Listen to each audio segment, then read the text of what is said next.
World health organisation ने कहा ये कोरोना काल संकट की घड़ी में सबको साथ चलना है, ये महामारी है, कोई साधारण बीमारी नहीं है, क्योंकि हमने ऐसी तबाही कभी नहीं देखी जो इस कोरोना काल में देखी। एक तरफ से हमारे देश की सरकारें ये दावा करती हैं कि हम गरीबों की सरकार है, हम गरीबी हटा है कि इस बार के इलेक्शन का सबसे बड़ा मुद्दा यही था कि जब राहुल गांधी सामने आए थे उन्होंने कहा था कि गरीबी परिवार 72,000। शायद लोगों ने वो बात नहीं मानी, लेकिन नरेंद्र मोदी को जीत का परचम लहराने का मौका मिला और नरेंद्र मोदी की सरकार बनी केंद्र में। लेकिन इस समय हमारे देश का मजदूर, हमारे देश का गरीब आज बहुत मजबूर है। कारण है ये कोरोना काल। लेकिन कहीं ना कहीं सवाल सरकार से भी उठाए जाते हैं, उस सरकार से उठाए जाते हैं जो सत्ता तो कहीं ना कहीं भोग रही है, लेकिन सिर्फ उसी समय लोगों के दरवाजे पर जाती है जब चुनाव होते हैं। इस समय शायद कोई सरकार सामने नहीं है।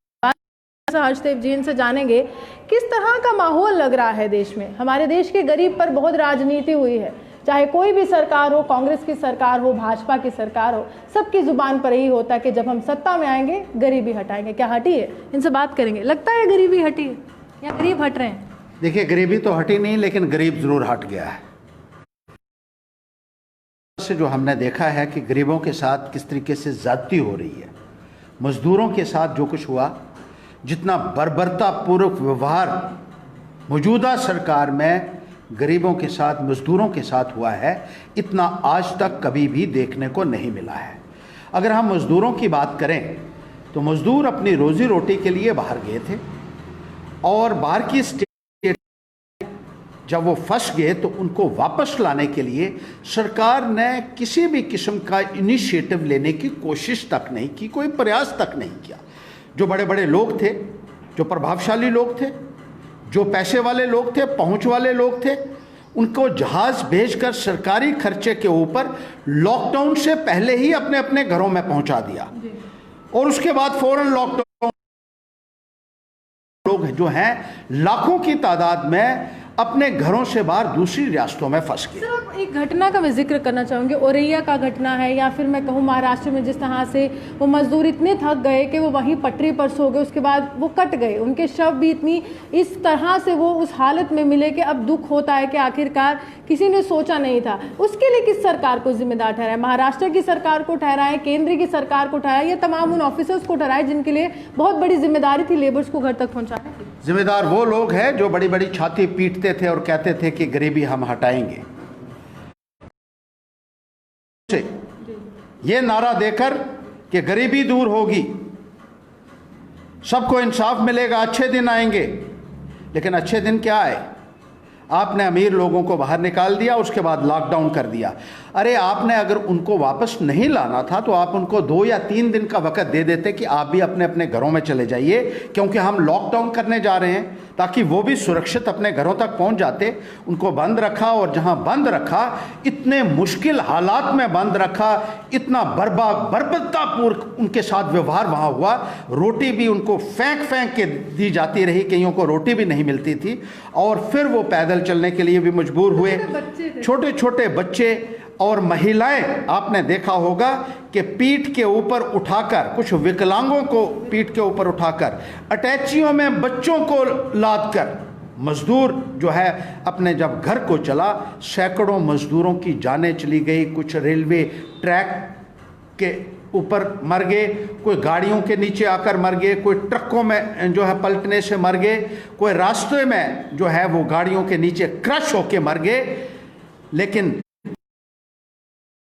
दिल्ली सरकार की तरफ से उनकी व्यथा को समझने की किसी ने कोशिश की हो, या उनके हक में कोई बयान दिया हो, या ये कहा हो कि इन मजदूरों को भी अधिकार जो प्राप्त थे वो उनको नहीं मिल सके हैं, इनके परिजनों के लिए या कोई एक्स ग्रेशिया का ऐलान किया। ने सीधे तौर पर ये कहा कि हमने सभा बनाते हैं।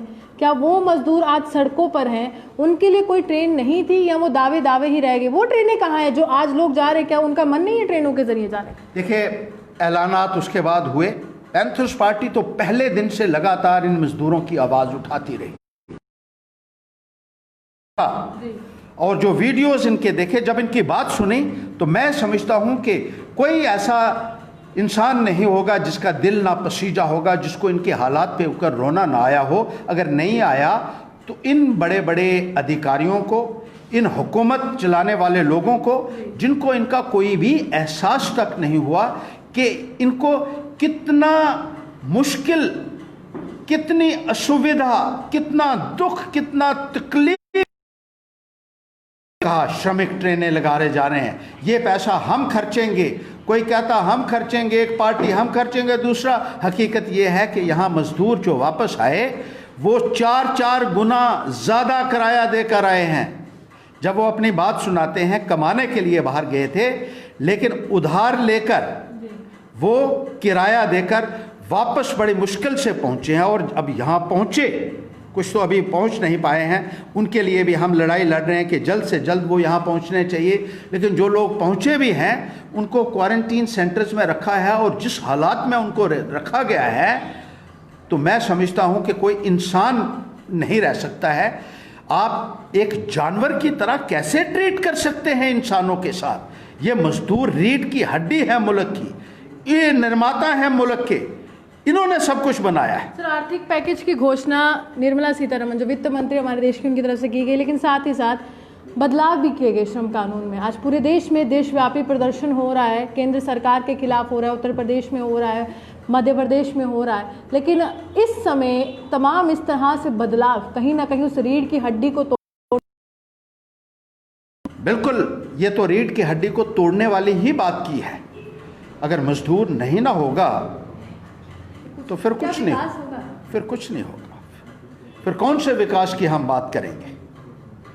जो निर्माता हैं, जो विकास को कराने वाले हैं, उनके साथ ही आप ऐसा व्यवहार कर रहे हैं। कुछ बाहर फंसे हुए हैं, और जो बाहर फंसे, आज भी प्रदर्शन जो है वो जगह जगह चल रहे हैं, आप देखेंगे। आज मैं टीवी के ऊपर देख रहा था, नीचे रोटी फेंकी हुई है और मजदूर कहीं वो उठा उठा के, अरे इस किस्म का व्यवहार जो है एक इंसान के साथ आप कर रहे हैं, आत्मनिर्भरता की बात, एक इंसान के साथ, इससे की बात और क्या हो सकती है? आत्मनिर्भर भारत है। जब मजदूर आत्मनिर्भर नहीं बनेगा, क्या भारत बनेगा?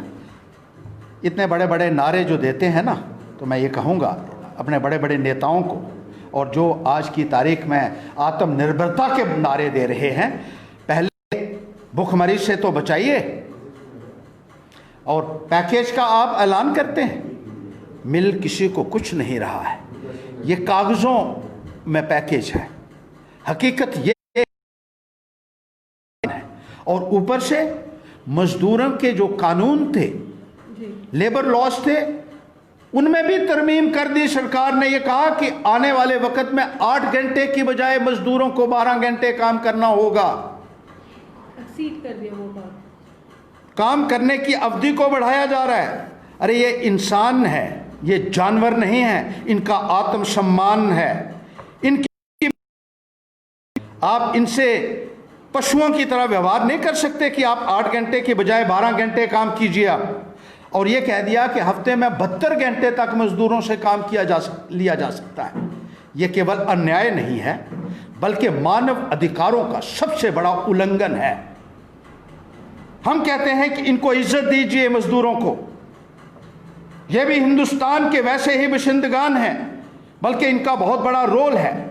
बाबू लोगों से ज़्यादा काम करते हैं। जो टाई वाले लोग कुर्सियों पे बैठ के, कुर्सी टेबल के ऊपर बैठ के हुक्म चलाते हैं, वो इन्हीं मजदूरों के बलबूते पर हैं। जिस दिन ये नहीं रहेंगे तो कोई टाई वाला बाबू दिखेगा नहीं।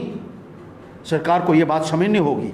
और ये कानून आप बना रहे हैं कि 12 घंटे मजदूर से काम ले लिया जाएगा आने वाले वक्त में। उनको वेजेस आप कितने देते हैं? आप कितना पैसा उसको दिहाड़ी कितना देते हैं? क्या आपको ये नहीं आया समझ में आपके कि इनकी दिहाड़ी भी आपको बढ़ाने की ज़रूरत है? इनके वेतन में वृद्धि होनी चाहिए।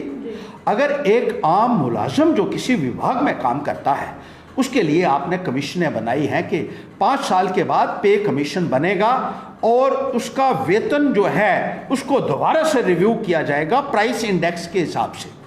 लेकिन मजदूरों के लिए नहीं है। मजदूरों को सिर्फ इस्तेमाल करना है आपको, उनकी पीड़ा की आपको कोई चिंता नहीं है। वो कैसे अपना पेट पालता है, उसका परिवार कैसे पेट पालता है, पैंथर्स पार्टी इन मजदूरों के लिए कोई भी कुर्बानी देगी। आने वाले वक्त में खड़ी होगी इनके लिए। गरीब आदमी के साथ अन्याय जो बर्दाश्त करता है वो सबसे बड़ा अपराधी है, मैं मानता हूं। और हमारे तो धर्मों में, ग्रंथों में, वेदों में यही लिखा है कि गरीब की सेवा ईश्वर की सेवा है, रब की सेवा है। लेकिन आप क्या कर रहे हैं? जो बड़ी बड़ी दुहाई देते हैं, नरेंद्र मोदी जी, मंदिर जाने से कुछ नहीं होगा, और ये पूजा करके जो आप रोजाना मीडिया में अपना फोटो देते हैं धूप करते हुए, उसका सिला नहीं मिलेगा। असली सेवा जो है वो इंसानियत की सेवा है, मजदूरों की सेवा है। आप जो कहते हैं उसको करके दिखाइए, अमलीजामा पहनाइए उसको, ये सबसे बड़ा एक पुण्य का काम होगा। और मैं आपसे अपील करूंगा कि ये कानून है, इसको लागू मत कीजिए। 8 घंटे से ज्यादा लेबरर्स काम नहीं कर सकते हैं। ये 12 घंटे काम करने के लिए जो कानून बनाया जा रहा है, ये बहुत निंदनीय है। ना केवल निंदनीय है बल्कि एक पाप, इसको मैं कहूंगा। को वापस लीजिए और मजदूरों के हालात पर गौर कीजिए। मजदूरों के खाते में पैसे डालिए। सरकार का रोल, एक माँ का रोल होता है कि जब बच्चा मुसीबत में है उसको माँ जो है वो खाना देती है, उसको लाड देती है, उसको प्यार देती है। और आप कहते हैं हम कर्जा दे रहे हैं, 20 लाख करोड़ रुपए का हमने पैकेज जो दिया है। बच्चे को कर्जा नहीं दिया जाता रोटी खाने के लिए, उसको रोटी दी जाती है।